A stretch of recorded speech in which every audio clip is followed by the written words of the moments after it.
Hello all, for you newbies out there for ceiling fans. Just wanted to go over a quick video about maintenance. So there's basic maintenance and then there's troubleshooting. I don't know all of it, but I wanted to go over what I do know. Okay, let's start off with the basics. Light bulbs. Those are obvious. If they're flickering, they need to be changed. If they don't turn on, that definitely need to be changed. Although it could mean something else. Could mean a faulty switch. Okay, moving up, you have the blade arms. Now there's numerous names for these. Blade arms, blade holders, island set, paddle holders. There's numerous names for them, so call them what you like. I call them island set because that's what typically the instructions say. Okay. You cannot over tighten these unless you strip them. The metal on metal. The tighter the better. Okay. So you want to check them every 6 to 12 months because depending on the ceiling fan's RPM, if there's one loose or worse, two loose, damn that, you could have a serious destruction. So these have to be one of the most important things you could check. Okay. Then you got the screws holding the blades on. Same thing. Check every 6 to 12 months. And unlike the blade holders or iron sets, you can actually over tighten it depending on the materials. So make it firm, but don't over tighten it. Then, okay. Now moving up into the lower canopy, which many ceiling fans have. You got the cotter pin, the locking pin, and two screws. Okay. Ensure that the two screws are tight. And then ensure that the cotter pin hasn't come loose. Which, in case that's the case for the locking pin, is to make sure the cotter pin don't come loose. Now, on some ceiling fans, you thread the down rod into the motor housing assembly, and then you screw in a little lock nut. Make sure that's not loose. On flush mounts, you don't have to do this. However, moving up. So on flush and down mount ceiling fans, you want to make sure that the screws holding the ceiling fan to the mounting box or whatever it's called are not loose. This is even more important than the blades because ceiling fans can weigh up to 35 to 70 pounds depending on the size. And if that falls on someone, it ain't gonna be pretty. Okay.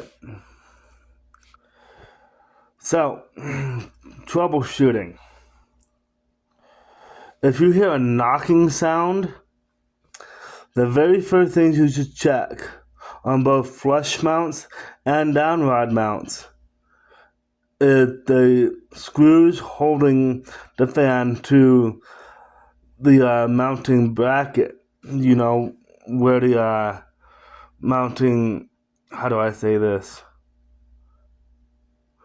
Where the mounting boxes, you want to make sure those screws are tight. Okay, that's the first thing. Second thing is it could be a wobble that you don't notice. Just check the blades. Okay, two things you want to check on the blades. You want to check the pitch. You want to check the alignment, and you want to check to see if any screws are loose. First thing you want to check is if any screws are loose. If all screws are super tight, move on to the blade alignment. This is most commonly the issue in new and, depending on how it was displayed, used ceiling fans. It's the alignment. Okay, if you turn on your fan and you see the circle that goes like this, that's more than likely your culprit. So you can either get a new mounting bracket, blade holder set,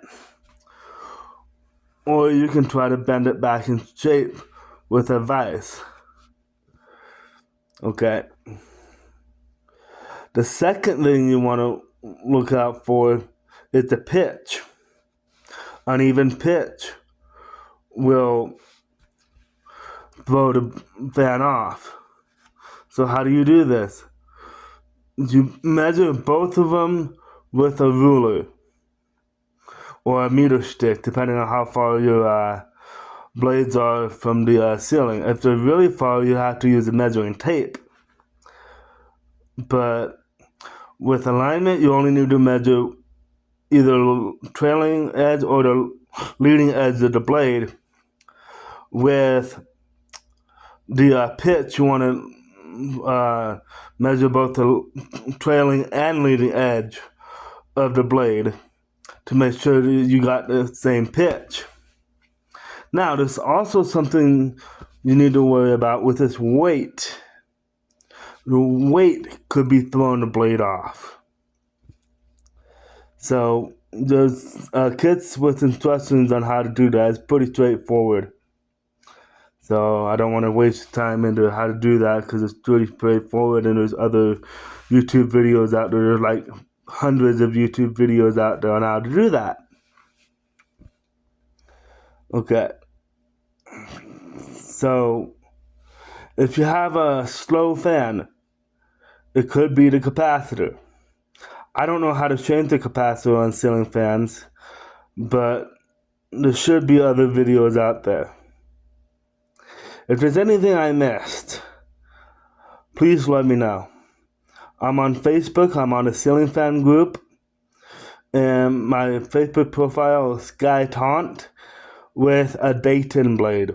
If you don't know what a Dayton blade is, let me see if I can get it on the picture. Come on. It looks kind of like this. It's kind of like that, but without the grill. So, in today's world, we have to help each other as much as possible. We have to help each other as much as possible. So, I just wanted to do a quick video, a discussion on what I know about fan maintenance. Sky out. Bye.